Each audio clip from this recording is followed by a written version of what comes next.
Big win last night, Jackie Baseball. Thank God for you, because let me tell you, this thing was starting to head in deadly territory of you having to defend a bunch of losers. Angry fans. You had to defend against that. Against that. All right, holla at your boy. I like that you went straight to deadly. I'm just saying. That's where we're. I mean, 9 out of 10. Man. That's where we were at. Is it deadliest catch later? We needed that last night. Can we go on a boat ride after the show? Sure we can. I'm sure we can. Boat ride. Speaking of boat ride, where are we that we have boats out here? What's that? I said, where are we? We are at we have boats outside. The Chesapeake Inn Restaurant and Marina. We're out here on the deck. It's beautiful. What a beautiful day for it, by the way. We should do the show here all the time. I mean, look at this. Yeah, well, they'll be all right with that. It's beautiful, man. I saw Jack eating the crab cake Caesar earlier. Always enjoying eating that. Yeah. Always eating. Yep. The puppies are purring. Yeah, Jack's got his feet out. Yep. Yeah, that's never good. Curved toes and long nails, baby. Oh, that's disgusting. You're at work. Curved toes and long By the way, nails, people are man. eating here. Bad, man. Seriously. Yeah, people are eating. You got the toes coming out. Yeah, piggies are pigging. Piggies are purring. Yeah, man. Everybody's are purring. Yeah, everybody's purring. Everyone's purring.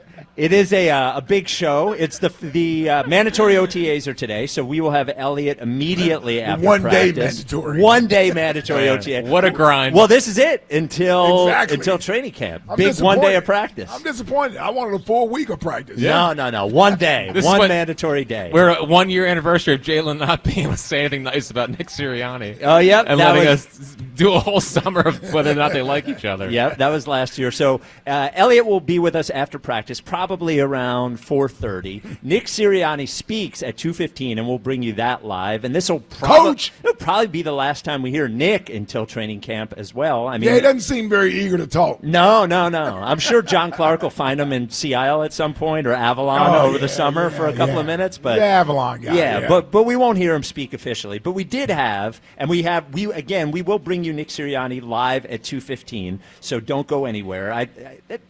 Nick has been very good so far this offseason at not saying anything, inflammatory or anything headline worthy, but this is his last chance until August or until late July. So we'll have that. But we did have a reasonably big Phillies win last night. They win 3-2 in 11 innings over the Cubs, who very powerful offense, kind of a frightening offense the Cubs have.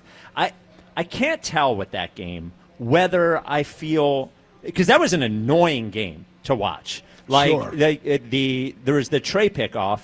There was the Castellanos getting nailed. That was a balk. Find a new slam. Well, but it wasn't a balk. It was a balk. But it wasn't. It was but a balk. It wasn't. Find a new slam. He got picked off. Castellanos gets nailed going for 2. That was dumb. That was ridiculous. Out by 100 miles. Dude, when JT hit that double in extras, weren't you terrified the camera was going to pan? Of course. And he was about to be out by 25 feet? Well, because Sosa got nailed at second as well, trying to stretch it out. It just it felt like a loss the entire game, and it felt like wasting a good Zach Wheeler appearance. There was the Alec Boehm double play, which I swear when he hit it, I was like, this guy's going to hit into a triple play, and tomorrow's show is going to be 4 hours of me yelling into how does this guy hit into a triple play. But somehow focused on the wrong thing. Somehow, with a couple of bunts and a couple of dribblers, they end up in a Brandon Marsh, deep fly to center field. They win the game. I felt like relieved and annoyed. It was interesting watching the team, though, who I don't know if it was relief, I don't know if it was excitement, but it was the first emotion. Of course it was relief. Positive emotion. They dump water on. We had a moment of daycare. Marsh, we went to daycare last night. On Otto Kemp. Yeah, so I don't know.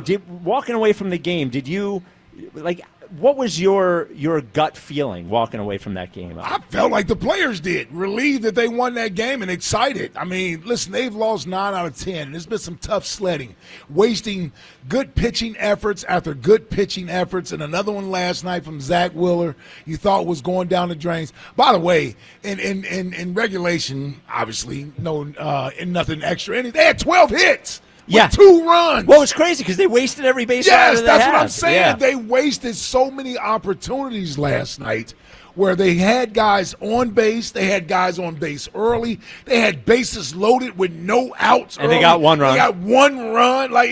That's the frustrating part about this offense. But this is also why I'm not giving up on this team. As frustrating as the lack of hitting is at times, and it is frustrating. The defense, my goodness, can be mind-boggling, as if these guys have never been to spring training, if they've never been in a minor league, like situational base running. I don't understand. Like, if it wasn't for this starting rotation, this season would be done. We'd be 15 games under 500. Done. Yeah. And they are the only reason that I remain to have any hope.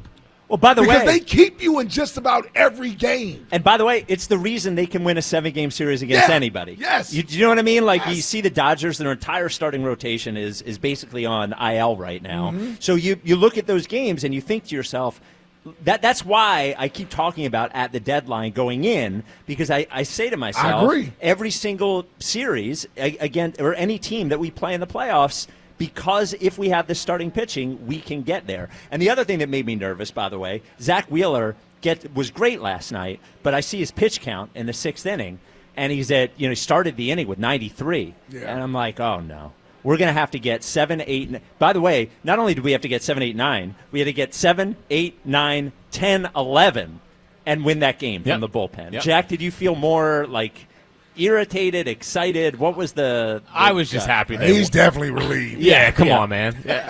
I'm here for the good vibes. He's definitely relieved. I don't leave last night thinking here comes the run. Like they broke the seal. I think that I think they do have to get back to having a little bit of fun. But it's also 16 hits and 1 extra base hit. It's unbelievable. 1 extra base hit. And Castellanos, I think, got thrown out on that extra base hit.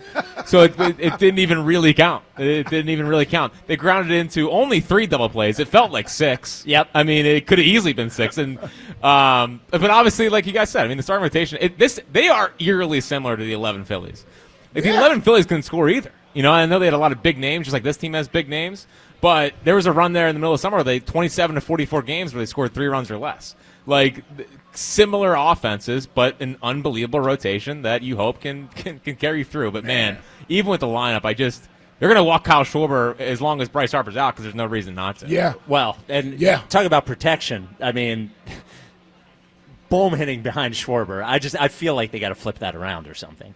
Like, I feel like you got to have. I know you want to get put him Schwarber back at leadoff while Bryce is hurt. I don't know about that. Then just moving chairs on the Titanic, man. All right. Like, you got to say Titanic right now. Well, I'm just saying you got a couple of hitters. You're still trying to sprinkle these guys through 5 other hitters who can't. You don't know what you're going to get out of those guys. Right. Although Otto Kemp was. Well. I mean, combined exit velocity on the last 2 hits. Oh, man. Well, he got on base. I feel good for the kid. I didn't realize he had speed.